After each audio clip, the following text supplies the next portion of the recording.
Hey guys, this is John, and I'm playing Lucky S in the 15-minute pool in ICC. Lucky S is a guy I got paired with right away as soon as I entered the pool. Peak rating of 1916, achieved pretty recently, about a week ago. And we have another Queen's Gambit declined. I just played this the other day against Basetta, so now we have it against Lucky S. I'm going to play the same line, the exchange variation. I just don't really see a reason to deviate from this line, because I just think it's very promising for white. If paths to equality have been demonstrated for black, I'm not familiar with them, and I'm talking complete theoretical equality. I think there's a lot of unsolved questions in this line for him. So bishop d3. I really like to delay the development of this knight. This is actually an instructive mistake, b6. I have a tactic here that will win me a pawn. And if you want to try to figure it out on your own, you can pause your video and do that. So since I'm playing this live, I'm not going to dwell on it too much, but the move is bishop takes f6. And the idea is that when he takes back, I have this move queen h5, and I'm forking h7 and d5. So this is a really well-known trap. It's a trap that black has to be familiar with if they're going to play this line. So now I'm just going to be going into an endgame up a pawn, because I presume he'll take, and I'll take with my knight, and yeah, there'll be no compensation really for black. I mean, he might have a little bit of compensation. He has the bishop pair. He's going to kick my knight back from d5, but barring that, it's really not that much. That said, I'm going to be trying my best to convert this position. I'm not going to, mail it in already. I wonder if bishop e4 is a good move here. I think I've actually seen this position in a game or two of one of my a couple of my students. I wonder if bishop e4 is a good move to just take aim at that rook on a8. It's possible that's a decent idea, because if I play like knight f3 or something, he'll go bishop b7. So I wonder if bishop e4 is actually like pretty good. They can play c6, but let's play it. Let's go bishop e4. I'm sure there was not much wrong with a move like knight f3, but if knight f3, maybe he goes bishop b7. Let's say I play knight c3. He could play c5 somewhere and maybe open things up a little bit. So this way I get to keep him a bit more under wraps. Like now c6 will be constantly weak. Yeah, and I think I'll just put my bishop on f3.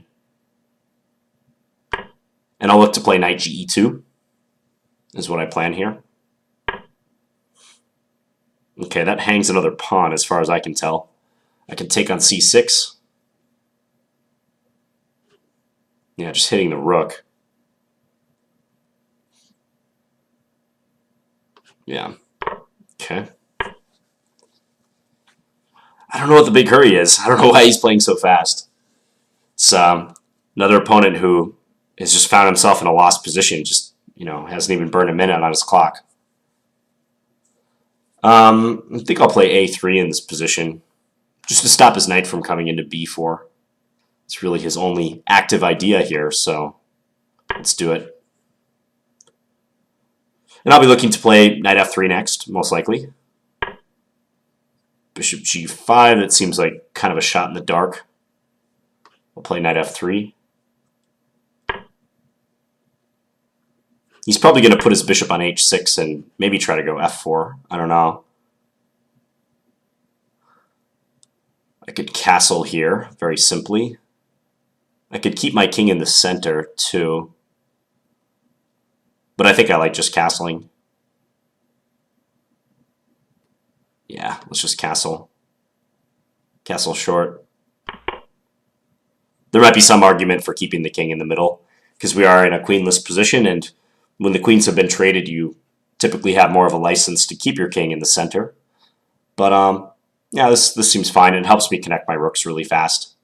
Given that I think he's going to play something like f4, maybe I don't want my king on the e-file, for instance, if I had chosen king e2.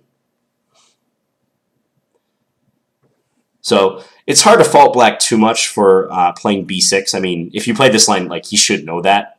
But like the move knight a6 is pretty egregious. Like, you just make your position much worse.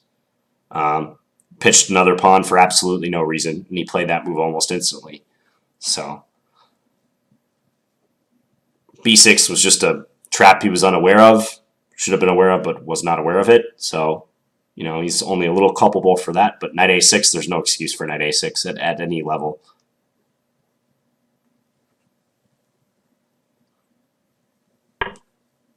Okay, so bishop e6. I think I'll play bishop d5 against that. Just thinking it might be good just to trade pieces.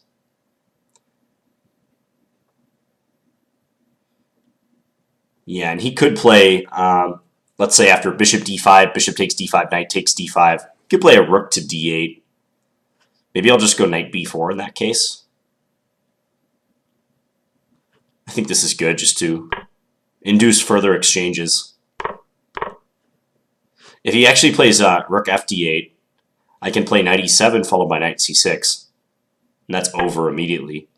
So he does choose this rook. This is better. Knight e7, I could go to c6 anyways. I kind of like the look of that. Seems pretty strong. Knight b4 also looks good still. Even though I would be accepting double isolated pawns, I get to attack on a7 with my rook. So I definitely like the look of that. Knight b4, knight e7, close call. Close call. I'm going to go knight e7. I'm just, yeah, I don't think I have to mess up my structure in any way. Even though the double isolated pawns would be totally fine. King f7. So now that he's done that, like I do gain options with knight e5. I will not play knight e5 yet. Just go here. Now if he plays rook c8, that will be kind of interesting because it gives me the option of taking on a7 but allowing rook c2. So I think if rook c8, I'll actually just play a rook to c1 and still threaten a7. Yeah, so he goes over here, super passive move, trying to defend the pawn. Just rook c1 looks good here. Yeah, let's just go rook ac1.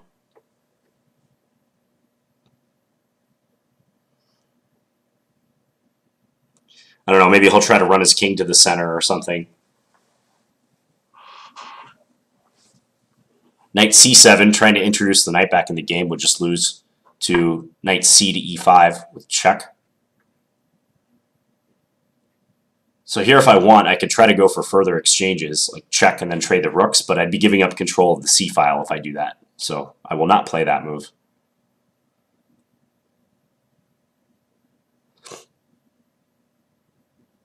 I kind of like the idea of just doubling up on the c file. So maybe rook c3. Yeah, that looks pretty good. Just double up, and then there might be threats on c8.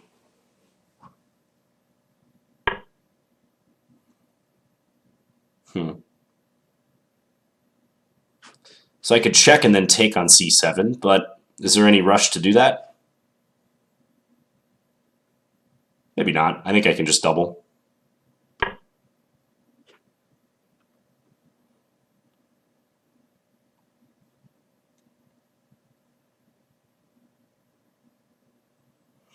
If king e6 now, I could play knight d8.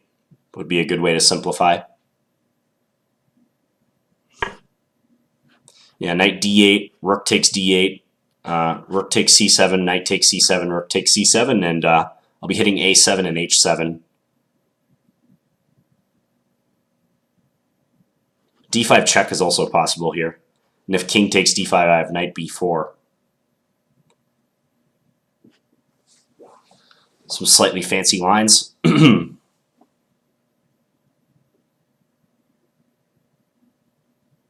think I like knight d8. It's pretty direct.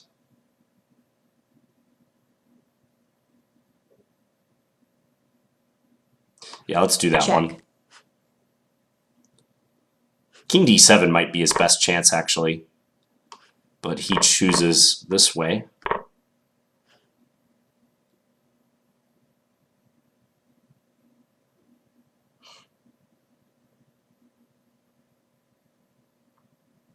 Rook d7 would defend both pawns, but allow me to trade and just go into a 2-pawn up endgame. It's nice that I have a lot of pawns on dark squares too. That's pretty convenient for me. Yeah, no reason to avoid this endgame, really. Just making sure, because I'm going to bring my king to the center after I do this, I'm just making sure his king can't like infiltrate on the queen side real quick or something. So take, king f1, king c6, king e2, king b5, king d3, king a4. Yeah, it's not much. I could keep the rooks on, but, I mean, why bother? I'm up 2 pawns.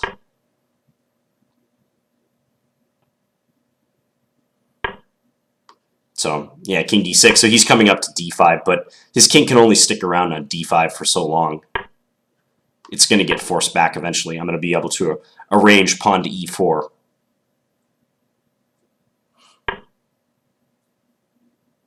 So now my immediate plan is just to move this knight, play f3, and then go e4 check. So I'm just thinking, where's the best place to move that knight? I could also play b4. I could try to move my pawns on the queen side, but I don't think it's necessary. I think I'll just go knight d2.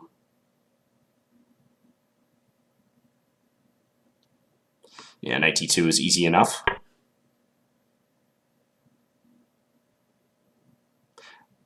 I like the idea of going f3 and e4 rather than just e4 directly, because I want 2 connected pawns in the center. That will give him the most issues. Could play b3 here, but again, I don't think there's a huge reason to. Let's just continue as planned.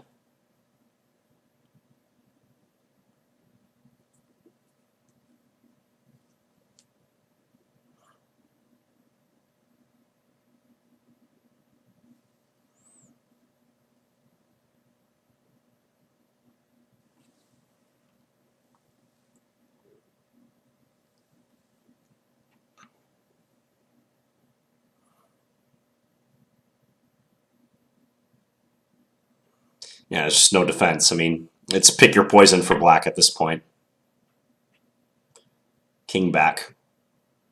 So do I go e4 or do I reposition my knight first? Even a move like a4 is pretty good. But I think I'll probably just play e4. Yeah, e4. Check. Take with a pawn.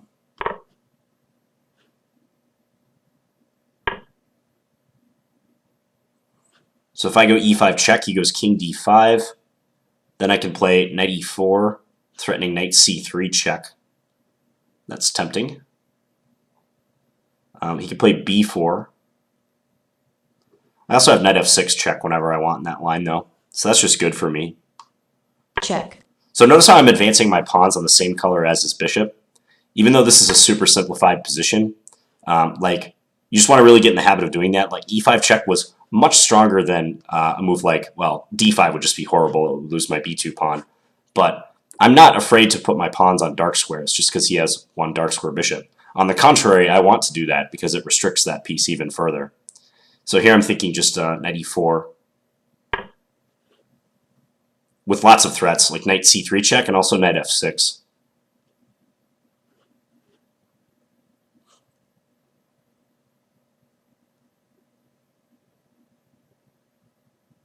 Knight c3 check's useful because it will force his king back, and I can get my king into e4.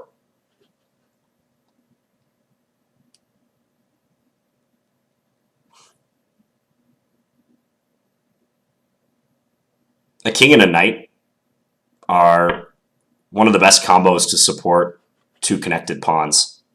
Sometimes they can even like beat a rook in doing that. Here I'll just take. In fact, I had a game, a standard game against, I think it was a guy, Walter was his name, where I had exactly this combination, a king, knight, and 2 pawns on the queen side versus his rook. And it was just really tough for him to stop those. Eventually won me the game. Okay, so here I'm thinking knight f6 might be the easiest way to win this position. because even though he could, after bishop takes f6, e takes f6, king e6, win that pawn, I get up to c4, it's all over. So, Check. no need to look much further than that. This is real straightforward. So he should play king e6 or king c6 here, but it's not going to matter. I would expect him to play king e6.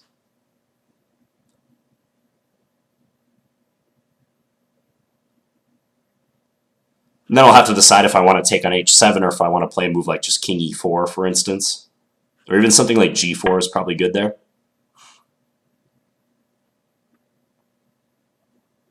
Yeah, taking on h7. King e4 looks so nice, I might just do that.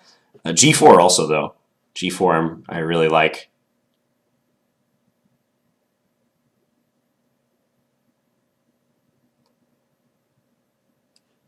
Now I'll just do king e4. I'm perfectly willing to lose one pawn if he wants to take on f6 to guide this to a winning endgame.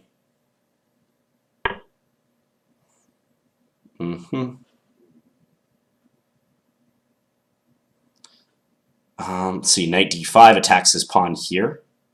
I could play just d5 check. d5 check, king e7.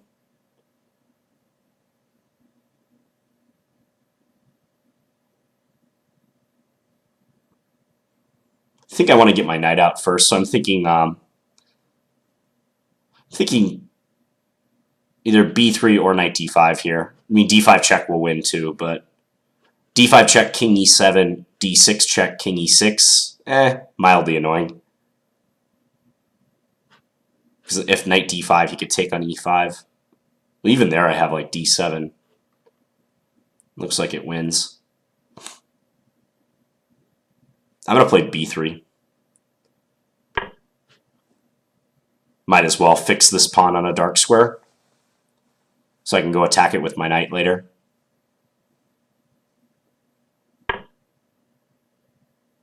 Yeah, bishop f8 is his only defense of that.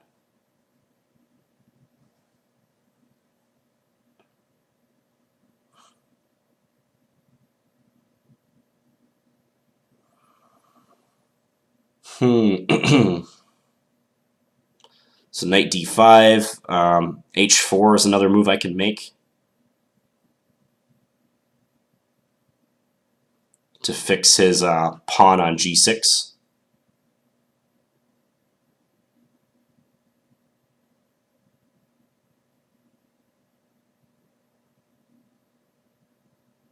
Also, there's this winning line with d5 check, king e7, d6 check, king e6, knight d5, bishop takes e5, d7.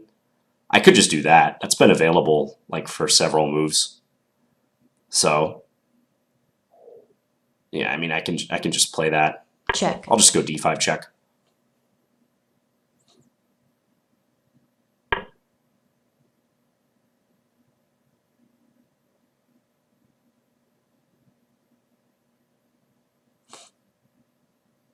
Just double checking to make sure that works. Check.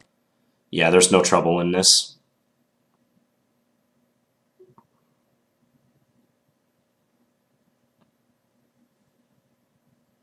Honestly, I probably should have done that last move. b3 might have been, I don't know, a little excessive. But it does no harm. Huh. Okay. So he's letting my king get in even further.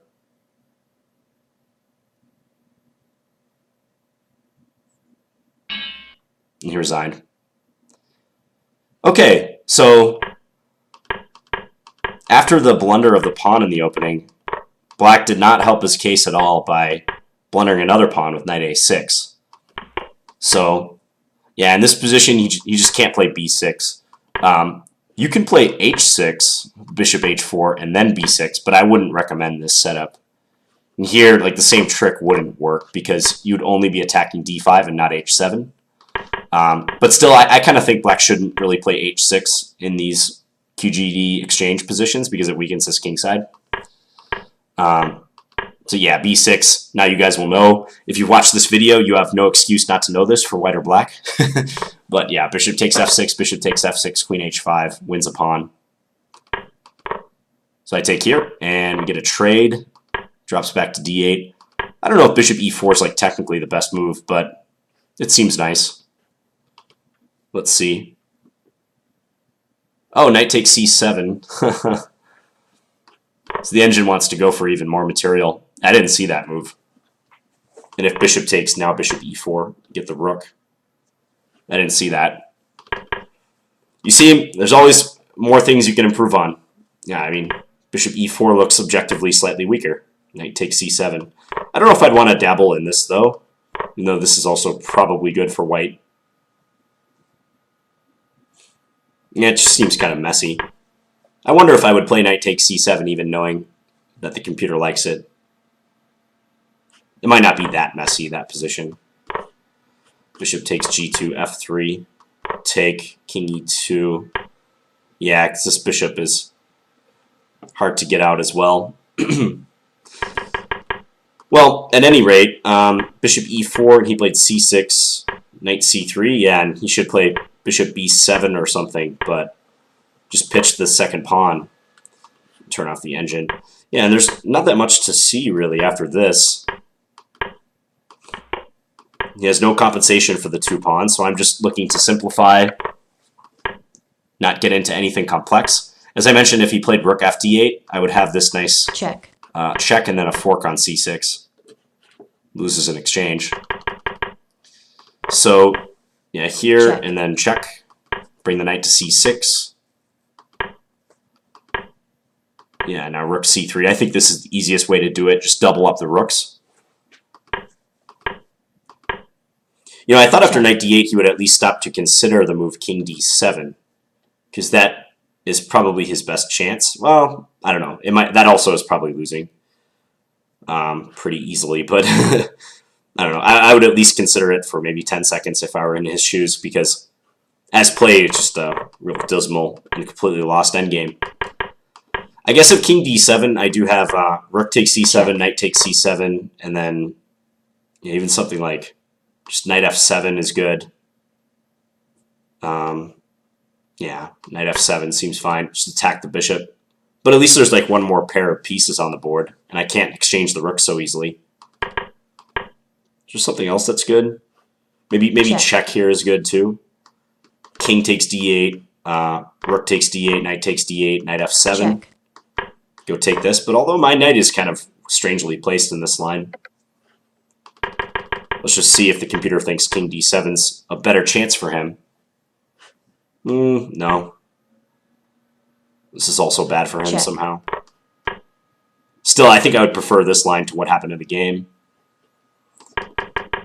The game is so clear-cut. I mean, whether you're minus 3.5 or minus 4.5, it doesn't matter too much. You gotta go with what gives you the best chances. And this ending is just, there's no way black's gonna hold it.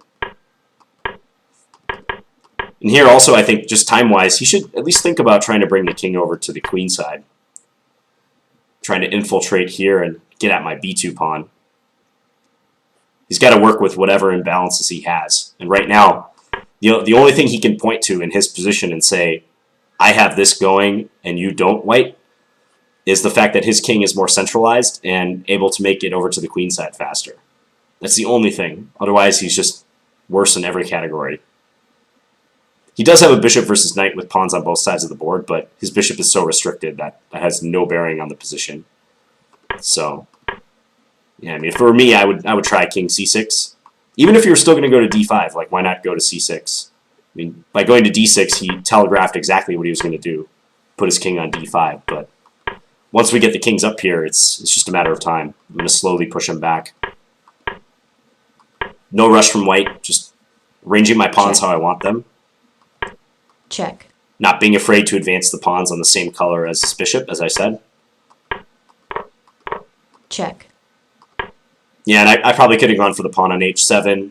King e4 looked too nice to pass up. So, and as I said, if he ever takes on f6 and goes after the pawn, this is just a losing endgame. I think Most of you guys can identify that. It's just no hope for him. Check. I guess b3 is slightly inaccurate. Like I mentioned a winning line and then I didn't go for it for some reason. I mentioned that check here, check again here, knight d5 trying to come to like f4 or c7 or even just take this pawn. And then if bishop takes e5, just d7. I saw that line, but I still didn't go for it for some reason. So b3 was a little inaccurate. Maybe I'm just trying to win too perfectly with this move, but it has no effect on the result of the game at all. b3. Check. And then I reverted to this plan once again. And if he goes king e6, it's the same deal. Knight d5, and he's got to take the pawn on e5. And then d7 will win the bishop in the game. So, yep, so he went backwards, and we just got the king in, he resigned. So, all right, another game that follows like kind of a familiar pattern. One of my opponents like getting in trouble early on, but really just shooting themselves in the foot because they didn't spend enough time in the early stages of the game. They land in a tough position, and you can't think yourself out of a bad position. You know, so hope you guys enjoyed that game, and please leave me any feedback in the comments. Thanks for watching, guys. I'll be back tomorrow with another one. Bye.